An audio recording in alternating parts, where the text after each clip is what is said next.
Hi friends, welcome back to Thanshik world. ഇന്ന് വന്നിരിക്കുന്നത് നല്ല അടിപൊളിയായിട്ടുള്ള രുചിയിലുള്ള ഒരു ക്യാരറ്റ് കേക്കിൻ്റെ റെസിപ്പി ആയിട്ടാണ്. ഓവനൊന്നും ഇല്ലാതെയാണ് ഈ ഒരു ക്യാരറ്റ് കേക്ക് തയ്യാറാക്കിയിരിക്കുന്നത്. ക്രിസ്മസ് ഒക്കെയാണല്ലോ വരുന്നത്, അപ്പോൾ നമുക്ക് പ്ലം കേക്കിൻ്റെ കൂടെ ടേസ്റ്റി ആയിട്ടുള്ള ഈ ഒരു ക്യാരറ്റ് കേക്ക് കൂടി ഇപ്രാവശ്യം ഉണ്ടാക്കിയാലോ. വളരെ കുറഞ്ഞ ചേരുവകൾ മാത്രം മതി ഈ ഒരു ക്യാരറ്റ് കേക്ക് ഉണ്ടാക്കാനായിട്ട്. ഈ ഒരു ക്യാരറ്റ് കേക്ക് നല്ല സോഫ്റ്റ് ആൻഡ് മോയ്സ്റ്റ് ആയിട്ടാണ് ചെയ്തിരിക്കുന്നത്. കയ്യിലെടുത്താൽ അങ്ങനെ പൊടിഞ്ഞു പോകും, അത്രയും സൂപ്പർ സോഫ്റ്റാണ് ഈ ഒരു കേക്ക്. അപ്പോൾ നമുക്ക് വീഡിയോയിലോട്ട് പോകാം. വീഡിയോ കണ്ട് ഇഷ്ടപ്പെട്ടാൽ ലൈക്ക് ചെയ്യാനും ഷെയർ ചെയ്യാനും സബ്സ്ക്രൈബ് ചെയ്യാനും ആരും മറക്കരുത്.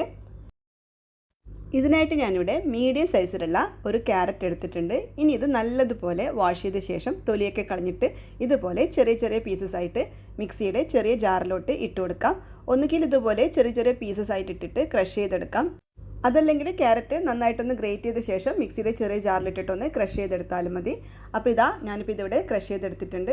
കണ്ടല്ലോ, ഒട്ടും തന്നെ അതിൻ്റെ കട്ടകളൊന്നും ഇല്ലാതെ ചെറിയ ചെറിയ പീസസ് ഒന്നും ഇല്ലാതെ നല്ലതുപോലെ തന്നെ ക്രഷ് ചെയ്തെടുക്കണം. ക്യാരറ്റ് ഗ്രേറ്റ് ചെയ്ത് ചേർക്കുന്നതിനെക്കാട്ടും നല്ലത് ഇതുപോലെ ഒന്ന് ക്രഷ് ചെയ്തിട്ട് ചേർക്കുന്നതായിരിക്കും. ഇങ്ങനെ ക്രഷ് ചെയ്തിട്ട് ചേർത്ത് കൊടുക്കുകയാണെങ്കിൽ നല്ല മോയിസ്റ്റ് ആയിട്ടുള്ള കേക്കായിരിക്കും നമുക്ക് കിട്ടുന്നത്. ഇനി ഇതിവിടെ മാറ്റി വെക്കാം. അടുത്തതായിട്ട് ഒരു അരിപ്പയിലോട്ട് 1 കപ്പ് മൈദ ഇട്ട് കൊടുക്കുന്നുണ്ട്. 250 ml കപ്പിലാണ് മൈദ അളന്നെടുത്തിട്ടുള്ളത്.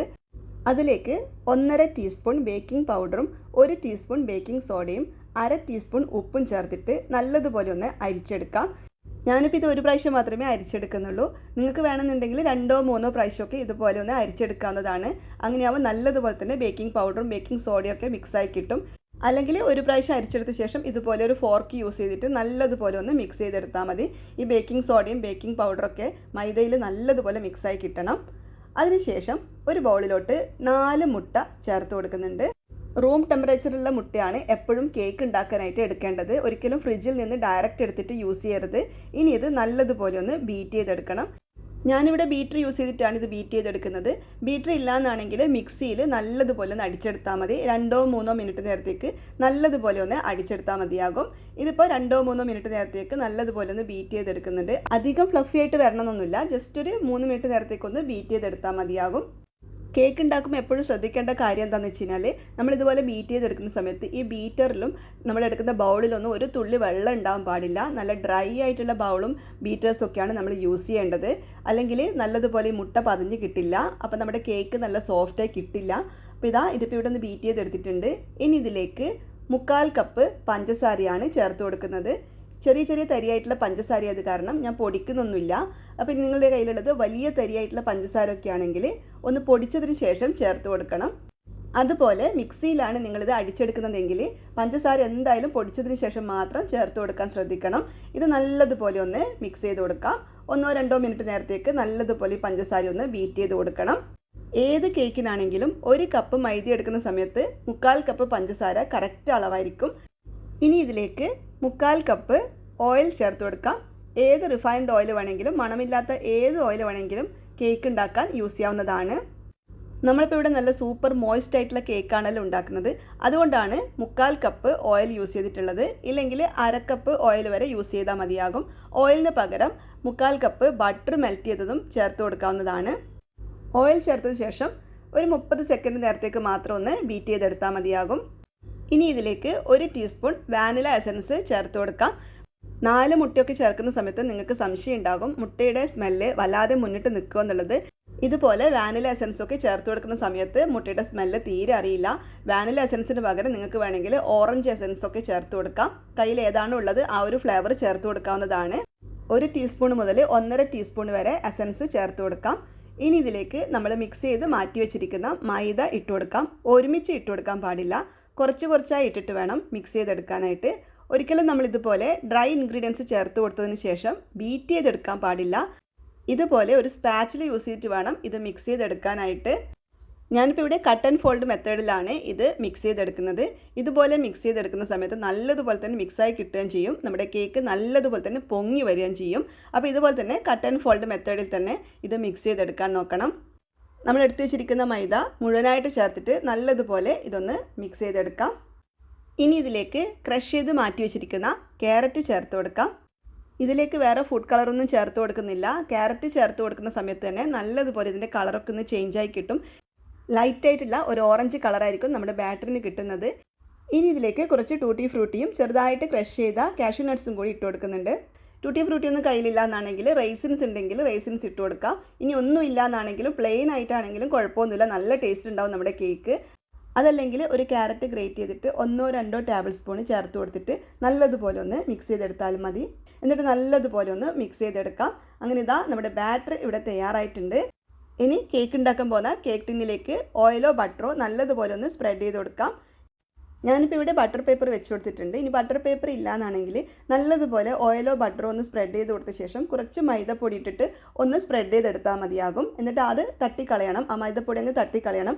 അതിലേക്ക് കേക്ക് ബാറ്റർ ഒഴിച്ചു കൊടുക്കാം. ഇനി ഇതിൻ്റെ മുകളിലായിട്ട് ഞാൻ കുറച്ചുകൂടി ടൂട്ടി ഫ്രൂട്ടി ഇട്ട് കൊടുക്കുകയാണ്. ഇതിങ്ങനെ ഇട്ട് കൊടുക്കുന്ന സമയത്ത് ഇത് താണു പോട്ടോ. ഇനിയിപ്പോൾ ഇങ്ങനെ താണു പോകണ്ടെന്നാണെങ്കിൽ കുറച്ച് മൈദപ്പൊടിയിലത് ഇങ്ങനെ ഒന്ന് മിക്സ് ചെയ്ത ശേഷം ഇട്ട് കൊടുക്കുകയാണെങ്കിൽ ഈ ടൂട്ടി ഫ്രൂട്ടി ഒന്നും അധികം താഴോട്ട് പോവില്ല. ഇനി ഇത് 2-3 പ്രാവശ്യം നല്ലതുപോലെ ഒന്ന് ടാപ്പ് ചെയ്ത് കൊടുക്കാം. അപ്പോൾ ഈ സമയത്ത് ഞാനിവിടെ ഓവൻ സെറ്റപ്പ് റെഡിയാക്കി വെച്ചിട്ടുണ്ടായിരുന്നു. ഒരു പാനിൽ ഇതുപോലെ ഒരു റിങ് വെച്ചിട്ട് 10 മിനിറ്റ് നേരത്തേക്ക് നല്ലതുപോലെ ഒന്ന് ചൂടാക്കി എടുത്തിട്ടുണ്ട്. ഇനി ഇതിലേക്ക് നമ്മുടെ കേക്ക് ടിന്ന് വെച്ച് കൊടുക്കാം. കേക്ക് ടിന്ന് വെച്ച ശേഷം ഇനി ഇതൊരു 45 മിനിറ്റ് മുതൽ 1 മണിക്കൂർ നേരം വരെ ലോ ടു മീഡിയം ഫ്ലെയിമിലിട്ടിട്ട് കുക്ക് ചെയ്തെടുക്കണം. 45 മിനിറ്റൊക്കെ ആകുമ്പോഴേക്കും നല്ല സ്മെല്ല് വരുന്നുണ്ടായിരുന്നു. അപ്പോൾ ഞാനൊന്ന് തുറന്ന് നോക്കിയിട്ട് ഇതൊന്ന് കുത്തി നോക്കി, അപ്പോൾ ശരിക്കും വെന്തില്ല. അതുകൊണ്ട് ഞാൻ വീണ്ടും അടച്ചു വെച്ചു. പിന്നെ നോക്കിയത് 1 മണിക്കൂർ ആകുമ്പോഴാണ്. ആ ഒരു സമയമാകുമ്പോഴേക്കും കേക്ക് നല്ലതുപോലെ തന്നെ ബേക്കായി വന്നിട്ടുണ്ടായിരുന്നു. ചെറുതായിട്ടൊരു സ്ക്യൂറോ അല്ലെങ്കിൽ ഒരു നൈഫോ വെച്ചിട്ട് ഇങ്ങനെ കുത്തി നോക്കുമ്പോൾ അതിൽ ബാറ്ററൊന്നും ഇല്ലയെന്നാണെങ്കിൽ കേക്ക് നല്ലതുപോലെ കുക്കായി എന്നാണ് അർത്ഥം. ഈ ഒരു ക്യാരറ്റ് കേക്ക് കുക്കാവാനായിട്ട് 1 അവർ എടുത്തു. ഇനി ഇതിൻ്റെ ചൂട് ചെറുതായിട്ടൊന്ന് പോകാനായിട്ട് മാറ്റി വെക്കാം. അതിനുശേഷം ഇനി ഇതൊന്ന് ഡീമോൾഡ് ചെയ്തെടുക്കാം. വളരെ പെട്ടെന്ന് തന്നെ ഇത് ഡീമോൾഡ് ചെയ്തെടുക്കാൻ പറ്റും. ഇതിൻ്റെ വശങ്ങളിലൊക്കെ ഇതുപോലെ ഒരു സ്പാച്ചിൽ യൂസ് ചെയ്തിട്ട് ജസ്റ്റ് ഒന്നിങ്ങനെ ഇളക്കി കൊടുത്താൽ മാത്രം മതിയാകും. വളരെ പെട്ടെന്ന് നമുക്കിത് ഡീമോൾഡ് ചെയ്തെടുക്കാം. അങ്ങനെ ഇതാ നല്ല അടിപൊളിയായിട്ടുള്ള ക്യാരറ്റ് കേക്ക് കണ്ടില്ലേ, നല്ല ഭംഗിയായിട്ടുള്ള, കാണാനായിട്ട് തന്നെ നല്ല കളറായിട്ടുണ്ട്. ക്യാരറ്റിൻ്റെ കളർ മാത്രമാണ്, നമ്മളിതിലോട്ട് വേറെ കളറൊന്നും ചേർത്ത് കൊടുത്തിട്ടില്ല. ഇനി ശ്രദ്ധിക്കേണ്ട വേറൊരു കാര്യം, നമ്മളൊരിക്കലും കേക്ക് കട്ട് ചെയ്യുന്ന സമയത്ത് കേക്ക് ചൂടുണ്ടായിരിക്കാൻ പാടില്ല. നല്ലതുപോലെ തന്നെ കേക്കിൻ്റെ ചൂടൊക്കെ പോയതിന് ശേഷം മാത്രമേ കട്ട് ചെയ്തെടുക്കാൻ പാടുള്ളൂ. ഇതിപ്പോൾ ഒരു 1 അവർ കഴിഞ്ഞിട്ടാണ് ഞാൻ കട്ട് ചെയ്തെടുക്കുന്നത്. കണ്ടല്ലോ, കട്ട് ചെയ്യുമ്പോൾ തന്നെ നിങ്ങൾക്ക് മനസ്സിലാകുന്നുണ്ടാകും എത്രത്തോളം സോഫ്റ്റ് ആണെന്നുള്ളത്. നല്ല സോഫ്റ്റ് ആയിട്ടുള്ള എന്നാൽ നല്ല മോയിസ്റ്റ് ആയിട്ടുള്ള ഒരു ക്യാരറ്റ് കേക്കാണിത്. അടിപൊളിയായിട്ടുള്ള രുചിയിലാണ് നമ്മളിത് തയ്യാറാക്കിയിരിക്കുന്നത്. കുട്ടികൾക്കൊക്കെ എന്തായാലും ഇഷ്ടപ്പെടും. നല്ല ടേസ്റ്റാണ്. ഈ ഒരു ക്യാരറ്റ് കേക്ക് നമ്മൾ ഇന്ന് ഉണ്ടാക്കിയിട്ട് നാളെ കഴിക്കുകയാണെങ്കിൽ ഇതിൻ്റെ രുചി ഒന്നുകൂടി ഇരട്ടിക്കും. അപ്പോൾ ക്രിസ്മസിന് എല്ലാവരും നമ്മുടെ ഈ ഒരു ക്യാരറ്റ് കേക്ക് ഒന്ന് ട്രൈ ചെയ്ത് നോക്കണേ, എന്തായാലും ഇഷ്ടപ്പെടും. കണ്ടില്ലേ, നല്ല സോഫ്റ്റാണ്, ഇങ്ങനെ തൊടുമ്പം തന്നെ പൊടിഞ്ഞു പോകുന്ന ഒരു കേക്കാണിത്. ഒരുപാട് ഇൻഗ്രീഡിയൻസ് ഒന്നും ആവശ്യമില്ല ഇതുണ്ടാക്കാനായിട്ട്. വളരെ കുറഞ്ഞ ചേരുവകൾ മാത്രമേ നമ്മൾ യൂസ് ചെയ്തിട്ടുള്ളൂ. 2 കപ്പ് മൈദയൊക്കെ വെച്ചിട്ടാണ് നിങ്ങൾ തയ്യാറാക്കുന്നതെങ്കിൽ ബാക്കി ചേരുവകളൊക്കെ അതിനനുസരിച്ചിട്ടൊന്ന് ഡബിൾ ആക്കിയിട്ട് എടുത്താൽ മതിയാകും. നമ്മൾ ഈ കേക്കിൽ ഷുഗർ ഡയറക്റ്റ് ചേർത്ത് കൊടുക്കുകയാണ് ചെയ്തത്. അതല്ല, ഷുഗർ കാരമലൈസ് ചെയ്തിട്ടും ക്യാരറ്റ് കേക്ക് ഉണ്ടാക്കാറുണ്ട്, അതും നല്ല ടേസ്റ്റാണ്. പക്ഷേ ഈ ഒരു ക്യാരറ്റ് കേക്ക് ഉണ്ടാക്കാനായിട്ട് അധികം ബുദ്ധിമുട്ടൊന്നുമില്ല, ആർക്കും വളരെ എളുപ്പത്തിൽ തയ്യാറാക്കാൻ പറ്റും. ഓവനൊന്നും ഇല്ലാതെ തന്നെ നല്ല സോഫ്റ്റ് ആൻഡ് മോയിസ്റ്റ് ആയിട്ടുള്ള കേക്ക് ഉണ്ടാക്കാമെന്ന് എല്ലാവർക്കും മനസ്സിലായല്ലോ. അപ്പോൾ എല്ലാവരും തീർച്ചയായിട്ടും ഒന്ന് ട്രൈ ചെയ്ത് നോക്കണേ. ഈ ഒരു വീഡിയോ ഇഷ്ടപ്പെട്ട് കാണുമെന്ന് വിശ്വസിക്കുന്നു. വീഡിയോ ഇഷ്ടപ്പെട്ടിട്ടുണ്ടെങ്കിൽ ഫ്രണ്ട്സിനും ഫാമിലിക്കൊക്കെ ഒന്ന് ഷെയർ ചെയ്ത് കൊടുക്കണേ. അതുപോലെ ലൈക്ക് ചെയ്യാനും ആരും മറക്കരുത്. ചാനൽ സബ്സ്ക്രൈബ് ചെയ്യാതെ വാച്ച് ചെയ്യുന്നവരാണെങ്കിൽ ചാനൽ സബ്സ്ക്രൈബ് ചെയ്തിട്ട് കൂടെ കാണുന്ന ബെല്ലൈക്കണിൽ ഓൾ എന്ന ഓപ്ഷൻ ഒന്ന് എനാബിൾ ചെയ്തിട്ടുള്ളൂ. അങ്ങനെയാകുമ്പം ഞാൻ അപ്ലോഡ് ചെയ്യുന്ന എല്ലാ വീഡിയോസിൻ്റെ നോട്ടിഫിക്കേഷൻസും നിങ്ങൾക്ക് അപ്പോൾ തന്നെ ലഭിക്കുന്നതായിരിക്കും. അപ്പോൾ നമുക്ക് വീണ്ടും പുതിയൊരു വീഡിയോ ആയിട്ട് കാണാം.